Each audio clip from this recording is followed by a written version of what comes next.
Welcome back. Now, there are several ways of being able to organize your products, and you will see them inside of the product creation area.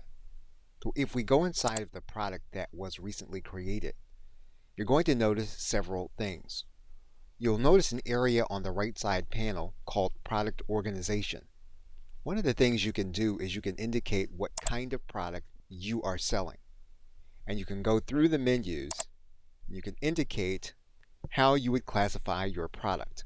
If you don't see a type, you can add in a custom type by clicking this link. What you can also do is you can assign your product a specific collection. What you'll do is you'll place your cursor in this area, and what you'll see here is that you can assign your product to a specific collection that has already been set up. However, if you don't have a specific collection that you've set up, you can create a collection for this specific kind of product. What you're going to do is you're going to save your changes. You're then going to head to the collections area. You're then going to create a collection. Now you can set this up so that you'll need to manually add product to a specific collection, or you can set conditions based on automation.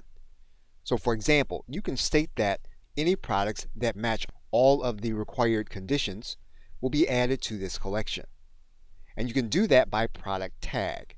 So for example, we can state that a product tag that we write in will be added to this particular collection. We can then save. And then our collection is set to automate whenever there is a product tagged with the condition DVD. What we'll now do is to go back to our products.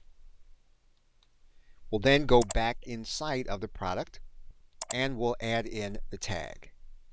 We'll then save the product. If you now go back inside of your collection, you'll notice now that the product that we have just edited is now part of this collection. We can create other collections. So for example, we can create a collection of a specific kind of product. We can set our tag. We can then save.